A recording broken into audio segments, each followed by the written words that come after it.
Good afternoon to everyone. Myself Amrita NR. I am your chemistry lecturer.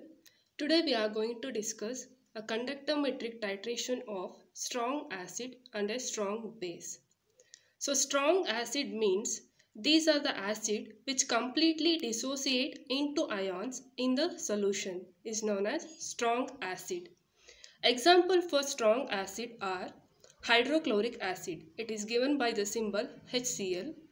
Next one is hydroiodic acid, that is it is given by the symbol Hi, and the third one is nitric acid, it is given by the symbol HNO3. These are all the few examples of strong acid. The next thing is strong base. Strong base means which completely ionize in water and produce a large amount of hydroxide ions is known as strong base. For example, sodium hydroxide, potassium hydroxide, calcium hydroxide.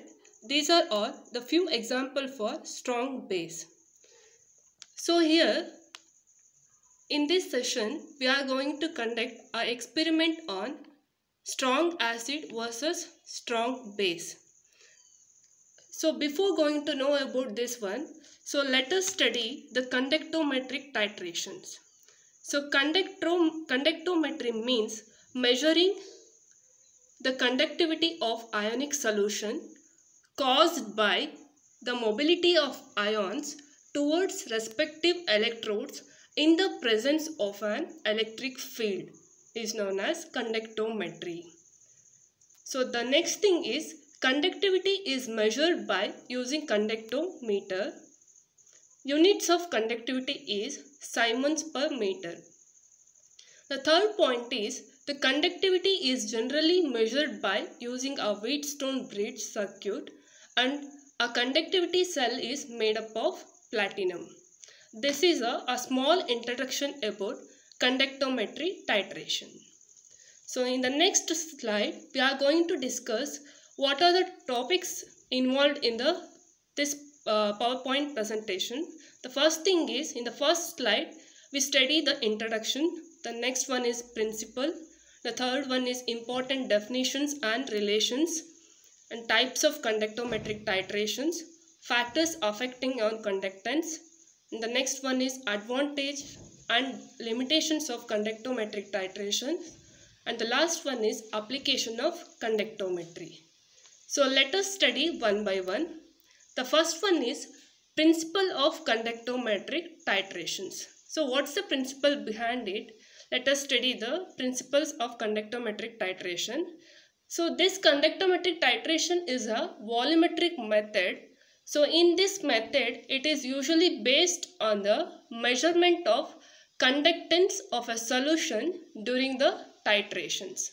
So what are all the factors which will affect on conductometric titration are? The first one is it depends on the number and charge on free ions, and the next one is it will also depend on mobility of ions. So the next one is the principle of conductometric titration is, the first thing is one of the ion is replaced by the other, and then these two ions are differ in ionic conductivity, with the result that the conductivity of the solution varies during the course of titrations. So this is about the principle of conductometric titration. In the next slide, we will discuss the types of conductometric titrations. There are four types of conductometric titration. The first one is acid-base titration. The second one is precipitation titration. The third one is redox titration, that means oxidation reduction titration. And the fourth one is complexometric titrations. Next we shall move on to factors affecting on conductance. So the major factors which will affect on conductance are, the first one is temperature, nature of ions, concentration of ions, and the nature of electrolyte. So let us study one by one how the temperature will affect on conductance means.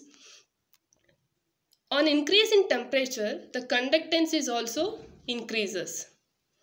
The next one is nature of the ions. Nature of the ions majorly contribute, or it will also affect on conductance. How means the size, the molecular weight and the number of charges.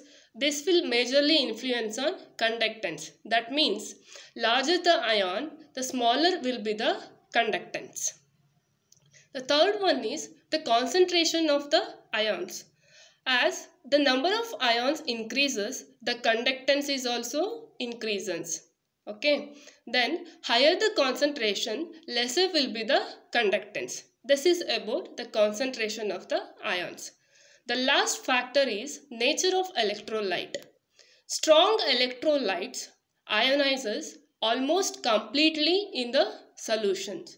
So these are all the few factors which will influence on conductance. Next we shall move on to advantages of conductometric titrations. So what are the advantages of conductometric titration means? Majorly it is used for the colored solution can be titrated. By using a conductometric titration, we can titrate a colored solution. The next is it can be used for analysis of dilute solution and also for a very weak acids.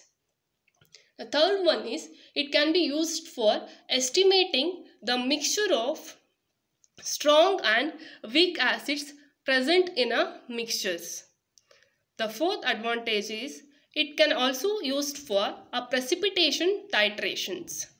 The next one is in conductometric titration, it is not necessary to make observation around the equivalence point which the addition of small increments.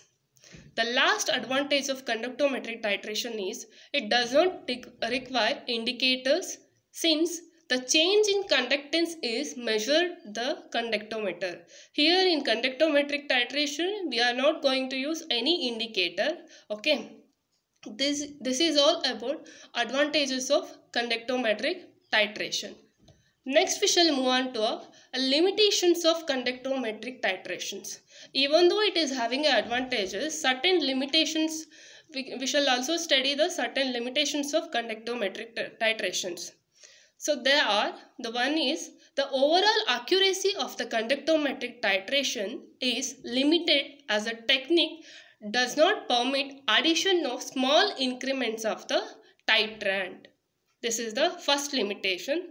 And the second thing is the precipitation titration cannot be performed very accurately. So conductometric titration we cannot use for precipitation titration because the slow separation of precipitate form during the titration. This is one reason.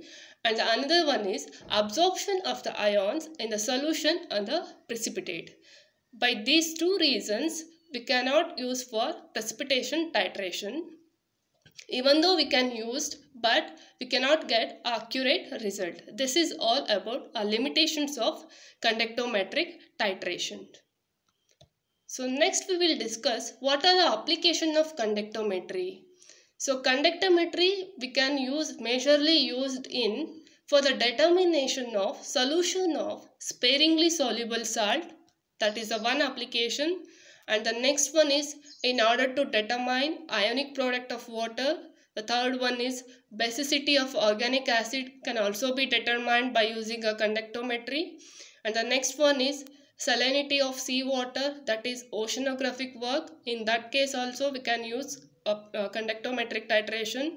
And the next one is chemical equilibrium in ionic reactions. In that case also we can use a conductometry. Then for conductometric titration also we can use this conductometer. This is all about applications of conductometry. The next one is what are the important relations and definitions of conductometric titrations. The one is conductance.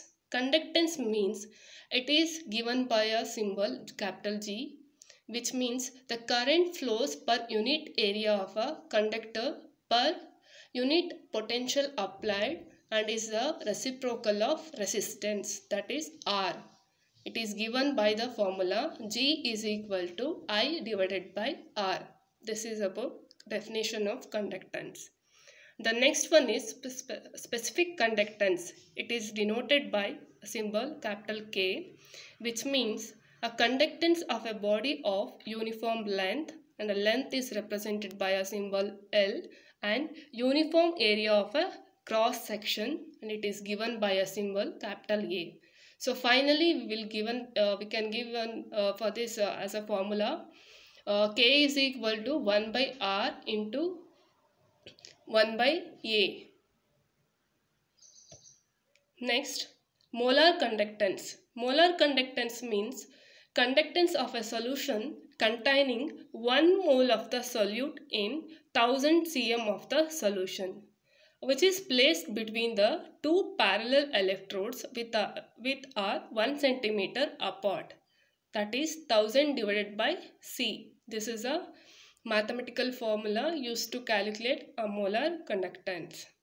The next one is resistance. It is given by the symbol R, and it is defined as is a measure of conductor's opposition to the flow of electrical charge, and it is given by the mathematical formula R is equal to 1 by G.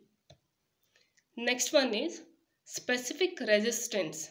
It is defined as is a resistance offered by a conductor of unit length and having a unit cross section. This is all about conductance and the definitions involved in the conductometric titration. The next, in this figure, we will notice the conductometer device. This is a glass beaker which is containing a HCl solution, and this one is a platinum electrode, and this is a conductometer. So here in the conductometric titration, we are going to titrate a strong acid versus strong base.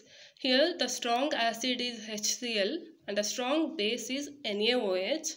So in this experiment, what happens means when an NaOH is added to a HCl, it will forms NaCl, sodium chloride, and it will gives a water molecule. This is the major theory part involved in the conductometric titration. In the next PPT, we will discuss the experimental procedure which are involved in the conductometric titration of strong acid versus strong base. Thanks for watching.